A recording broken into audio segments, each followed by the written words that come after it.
First name, Susie. Bye, Dad. Bye, Susie.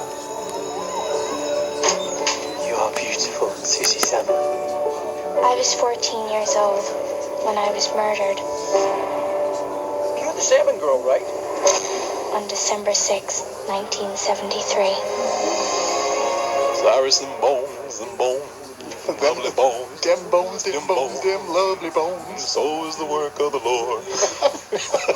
Or something. They're not specific, but clearly some sort of supernatural agency is involved. I know, yeah. Why you over there laughing, man? This isn't a funny matter here. It's not? No. I thought this was a crazy slapstick comedy. No, this movie deals with the death of a 15-year-old girl. Woohoo! Wackiness ensues. And craziness ensues. Well, it's kind of close. Well, maybe not wackiness, but this is based on a novel by a woman named, I think, Alice Sebold is her name. Yeah, Sebold. Sebold. S-E, yeah. And Very popular book. it is. And one of the things that this book is noted for is that it opens up, or it doesn't open up really, but at the beginning of the book, we hear about the murder and rape of this 15-year-old girl. From her point of view. However you say her name, the actress, say it. Go ahead. Yeah, Saoirse. Saoirse? Yeah, this actress, this little girl in the movie, her name is spelled Saoirse, I believe. And it's pronounced Ralph, but we don't know what. Yes, I know.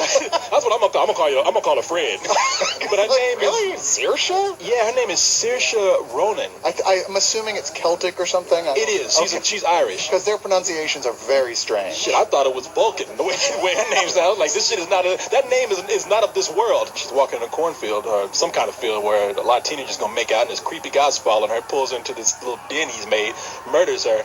Next thing you know, she's running down the street and she realizes, oh shit, wait a minute, nobody notices me. She's dead. So everything that she's seeing is from her perspective, where nobody sees her. She's a ghost. Yeah. And they say that, now I've never read the book. I didn't even really know anything about the book until this movie was coming out. But they say that, okay, we got that out the way now. Now the book is hopeful. I mean, it's a little rough. Peter Jackson, one of his first forays into, I guess, the more serious, dramatic movies was Heavenly Creatures. Yeah.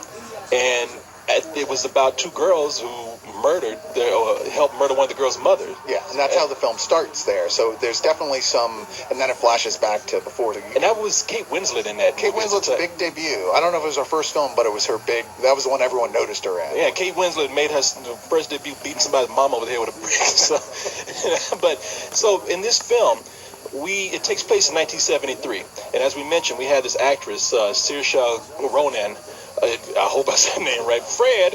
She's a happy-go-lucky girl living life like a usual 15-year-old girl would. Her father, what's his name? Mark Wahlberg. Oh, Mark Wahlberg, yeah, Marky Mark. Marky Mark. Sorry, man, you did it to yourself. I know. Never getting past that. I'm sorry. I know this girl's like, I'm glad I'm dead. You know, I was getting tired of us being called the Funky Bunch for so long.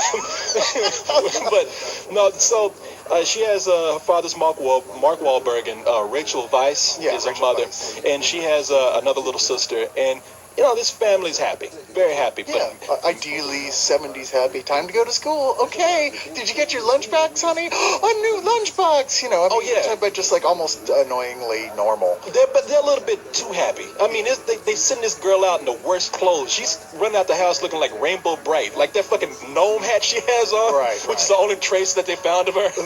They're picturesque, I guess would be the term. Yeah. And of course you have to have that because you have to see what happens to a normal family when they're shook up by something this horrible. And sure enough, I mean, like, it's really affecting watching it happen in the film. And you see it in bits and spurts. Like, you don't even know the depth of the crime until much later in the film, how horrible it really was. Well, we know how horrible it's going to be when we see the creepy neighbor played by Stanley Tucci. I myself, I didn't actually recognize him. Now, I told Leon when I was watching, I was like, man, who is that? And Leon was like, Stanley Tucci, who the fuck you think it is? I was like, I can't tell. He was all pissed off. He was offended. He was like, he's like, yeah, you can't tell us Stanley Tucci. And I was like, no, he looks like a rapist. I mean, get out of my house. I thought Leon was about to rape me with the way he was getting mad at me. Okay, that's disturbing. Yeah, I know, the way he was acting. You didn't see his face, but I was like, Stanley Tucci. I'm Corey Goldman, and I was raped and murdered. Yeah. My ghost. I know. My ghost is in the theater. Yeah. I was raped by Leon and murdered. No, but Stanley Tucci's in this movie, and he's, to me, not recognizable. He has this funny teeth. He has this bad haircut. I mean, it's blondish, red, and he's got these weird glasses on. I mean, if anybody says rapist, it's this guy. Yeah. I mean, he's just missing a sandwich board. They have reinvented. They have just sapped every bit of Jewishness out of him completely. They've just pulled it out, and he is like a completely different person. He is, he's one of those guys. Like if you saw on the street, you'd look twice at him and go, that dude is kind of freaking me out a little bit. There's just something slightly off about him. Because it's not like he's mutated looking or anything. I thought he was. Well, I mean, he's mutated from Stanley Tucci, sure. Yeah, no, he should be on like a nuclear wasteland somewhere the way he looked. And next to Fred, he actually gives the second best performance of this film. Yeah. Which is more notable, I think, because in particular, the other main actor in the film, Mark Wahlberg, he just can't do this kind of stretch. No. By the way, Stanley Tucci does have a little bit of Jew left in him. It's the rapist Jew part, but no, you're right about this, man. I mean, this is a movie where they want to do two things for us. They want to first hit us hard with this just incomprehensible crime. I mean, that's a family that has to suffer through this. I mean, we should be able to feel that pain.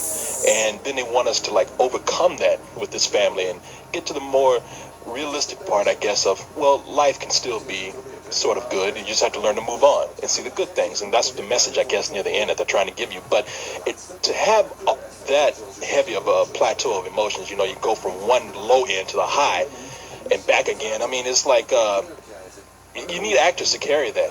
And a lot of the actors in here, even Stanley Tucci, as much as his performance is great, the way he came across, I thought was just overt. I mean, just too slimy. I mean, it's like I felt like somebody like that, a neighbor, should be a little more subtle. Now, I don't know how it was in the book, but in the movie, I thought it was like, yeah, this is a really creepy guy, but it's almost caricature as creepy. Yeah, he didn't really have any depth as a person. There's nothing about him that was all that interesting. On the other side of the performances here, we have, now Stanley Tucci's great. I just thought he was just made up to be a sort of as cartoonish as a rapist could be, a child rapist could be, but then we have Yogi Bear. I know, the Yogi Bear. Hey, boo-boo. You want to come see my underground cave? I'm going to stick it in your boo-boo. But there's Mark Wahlberg, who tries to play this too fatherly. I mean, he's so nice in the movie that every line that he gives sounds like he's talking to a baby almost. Hey, kids. Yeah. Hey, are you... Oh, of course everybody's happy. This is like, is he on medication or something? And when he gets distressed and he starts freaking out more and more, it's really kind of a one-note performance. It's not that you're watching him going, it's unbelievable. It's just not that interesting. He's not really doing anything else with it. But to be fair, once again, the script's not really giving him much to do with it either. Yeah, I agree. Rachel Weisz is good, but she disappears through half the movie. Yeah, almost without, explanation. Like, really? You're kind of mad at her. You're like, why are you leaving? Yeah. And apparently it makes a lot more sense in the book. But, it does.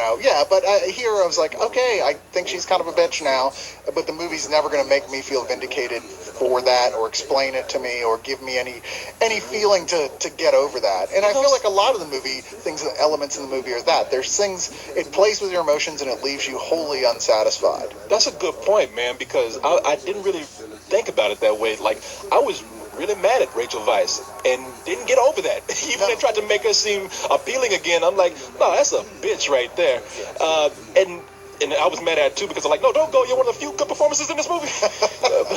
But speaking about over the top, Susan Sarandon, who is the grandmother, who's Rachel Weisz's mother in this movie, she comes in to take care of the family. And I know she's supposed to be a strong character, but she comes in and she just plays this so flamboyantly. I mean, she's that drunken, fun-loving grandmother that's going to show everybody how to relax. She's supposed to be the comic relief here, and the problem is you can't have goofy slapstick comic relief in the middle of a story like this. She's just annoying. You're like, this is really inappropriate, Susan Sarandon. You need to just shut up and sit down. Yeah, no, I mean, because she comes in and her solution for dealing with everything in this house is everybody drink. Well, that, while I identify, yeah, I certainly think that is a valid solution for me and Susan Sarandon. In the context of the film, no, it doesn't. No, it was like a drinking game. It was like every time somebody cried, she was like, okay, drink.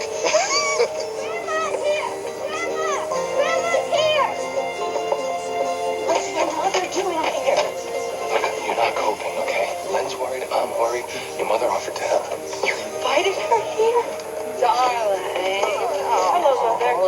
Watch the hair, sweetheart. Oh, look at you. Are you eating? Is this all of it? Don't be ridiculous. That's just my makeup. Oh, you are so handsome as hell, Jack. Lindsay, honey, are you gonna say hello? The child hates me. So, what will it be, Jack? Actually, I'm not drinking these days. Well, that's your problem in a nutshell. Now that's a drinking game. Yeah. I think we've played that one before. Oh, we have. I Yeah. think we've drank until we cried, and drank some more. But yeah, there's just no. There's no depth to her character at all. She's meant to play it up laughs, and that's all you do is laugh at her, and not in a good way. And there's never a moment where she seems like a real person. She seems like somebody straight out of a straight studio comedy. Yeah, she's very much she's a caricature, as are most of the actors in this are cut that way. Only Fred is sorry. I every time you say the name, I'm like, yeah, that's it, and then it Here, just goes. let's have a lesson here. Sear Shah. Searshaw. There you go. I'm sure there's a roll or some sound like that somewhere, but you know, we're Americans, so we're gonna call her Fred. Fred.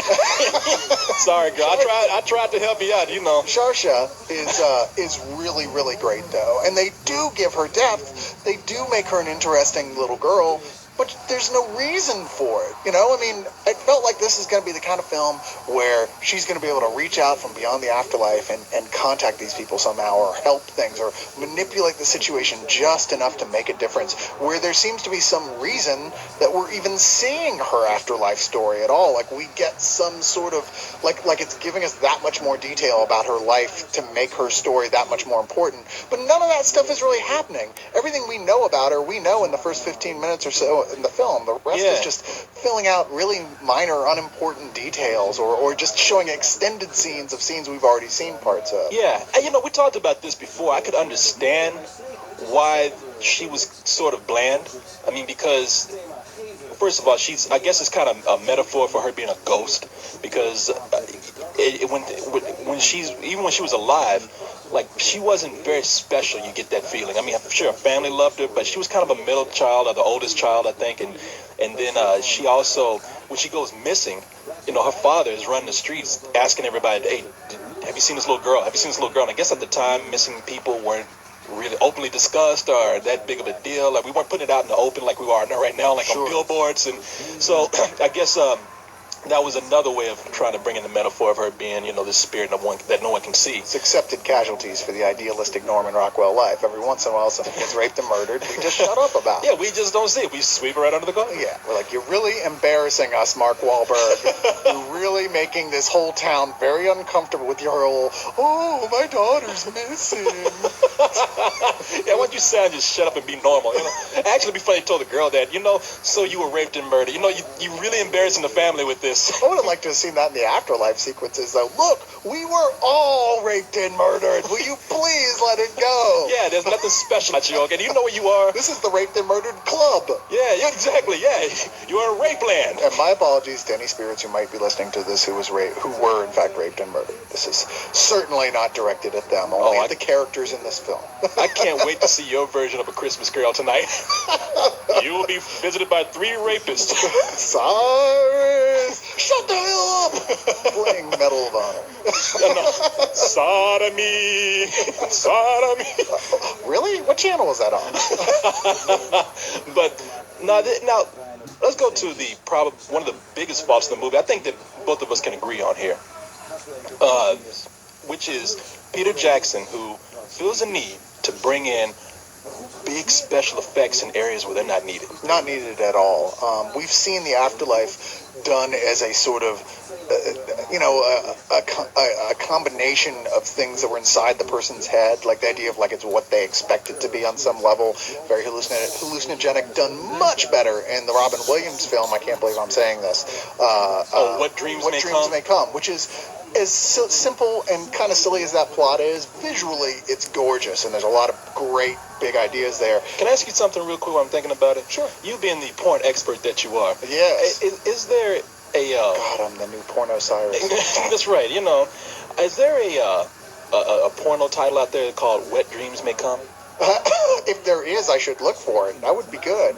Maybe there isn't. It wasn't big enough of a success to garner a porn takeoff. Okay. But here, they're just kind of boring. There's nothing that interesting. I referenced Terry Gilliam earlier because there are points that it feels more like he's trying to do what Gilliam does with these type of sequences than Jackson is actually comfortable with doing himself. And it's just kind of awkward and like, yeah, you're not good at that. You should, do this more like you did with Heavenly Creatures. Yeah, I agree. The CG in this is just bad. I mean, Leon, and I love his description of it. He says it looks like a screensaver. Yeah, it does. There's like when she's in limbo, they take the time out to do these montages of these girls just being playful.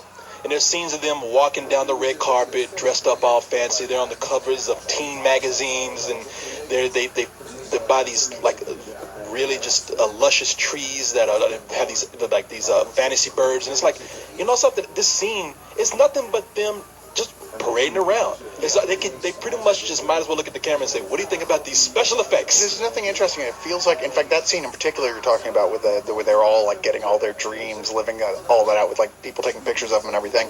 It felt like it came out of a Spy Kids film. Yeah, it did. Like a lot. Yeah, it did. It really did. At this point, I would take something that doesn't even fit. Why don't you just throw in some hobbits? Yeah, I would have been all for that. Why don't you have Gollum there, dancing around? I was raped too. This whole idea of this whole project clearly came from Sauron. What'd you say? It came from the depths of Mordor. Yeah, it did. But, and it's just, that's the main complaint of the movie. There's just no need for that. This is a film where the drama is what really counts. Should be what counts. And to stop the movie just so you can just showcase a bunch of special effects where, I'm sorry, coming from a guy who directed the Lord of the Rings trilogy, and who gave us like King Kong, one of the best. I'm sorry, I didn't care about the movie, but I think King Kong was one of the best special effects that we had in the last decade. He's a master. When did that movie come out? Did it come out this decade? Yeah, it was this decade. This decade, I think King Kong is like one of the best special effects that we've had. For him to come out with these special effects that look just like they came off of a video toaster. Yeah, well, no, they're supposed to be dreamlike, I get that, but so what? Where, I know that he's a visual type guy, but this is, I hate to say it, but the entire afterlife sequence, which is half the film, is just gratuitous. Yeah. I mean, I don't want to. I sound like we're totally hating this film, and we did. Don't. It's got like a beautiful soundtrack. I thought. I think a lot of the cinematography is really gorgeous. There's a lot of good choices made. Fred is a really good actress, and I think she's going to go on to much better things. Oh yeah. I mean, she was fantastic in Atonement, and she was. And I think she's really good in this too, with what she's given to do. Anyway. Stanley Tucci is really good. Mm-hmm. There are good qualities to this film, and Peter Jackson fans, even if we gave this movie a fuck you, Peter Jackson fans, and you know who you are, the fanatics, would still go out and see it no matter what. They'd just say, Bill Crew's full of shit, I'm not listening to them anymore. But you know what? This is really my least favorite Peter Jackson film. Yeah, I have to say that too. I mean, at this point, it misses so many marks where I think, this is a guy who, and look, I don't want to say I know Peter Jackson. I just tell you the feeling that I get. This is a guy who's worked with such grandeur with his films. It's hard for him to tackle something with subtlety like this. And, he'll get there one day if he chooses to want to go down this road, but not with this one. And I'm like you. I didn't hate the movie. All the performances that you mentioned, I agree with on. And there are moments where there are some really great scenes. As much as we talked about Mark Wahlberg and Stanley Tucci might not being either not that good or a little too caricaturish, they share a couple of scenes where it's unnerving. I mean, it really makes I feel like really nervous when they're confronting each other because both of them know something. And no one's coming out and saying it because no one can really do anything. He doesn't want to give himself up, and Mark Wahlberg can't prove anything. Yeah. And those scenes are very uneasy in a good way, and they're very effective, I guess I'm trying to say. So, yeah. Did you give your rating already? I did not. I always wait for you to do that. Oh, okay, I'm sorry. Well, then, wait no more, my friend. I give this... About damn time. And we talked about this before we even got to the review. High rental. Yeah, and it's funny, we actually had talked about this a lot right after it came out, and at the time I gave it a matinee, but I've spent a lot of time thinking about it since, because Jackson really is one of my all-time favorite directors. I am indeed one of those Jackson fanboys, and, you're right, this is just a high rental. Usually when I think about a film like this more, I find reasons to like it more. Here I had the exact opposite reaction. I wish I could, because clearly there's a lot of love in it, but... You know, Jackson can't, you're right, he can't do something this subtle. He needs something that's broader, something that's wider. Something like, oh, say, I don't know, The Hobbit. Well, I guess he's already passed that off, so. Well, he's executive producing, and I don't know. I mean, as much as I fully trust Guillermo del Toro, I couldn't help but think maybe we're looking at a Poltergeist situation here, where, you know, Spielberg only produced, quote, you know, but the truth is Tobe Hooper was fired after like 2 weeks. Yeah, and everybody knows Spielberg directed that movie, Yeah. Poltergeist. So, and Guillermo del Toro, he's not a Tobe Hooper, all right? No, he's not, but I just think that Jackson's going to have a heavy hand on the production. You know what? Tonight you will be visited by Guillermo del Toro, It's going to be fun. who will rape you for saying that. Yes, that is. Hey, you know, that's a claim to fame of sorts. Don't be afraid.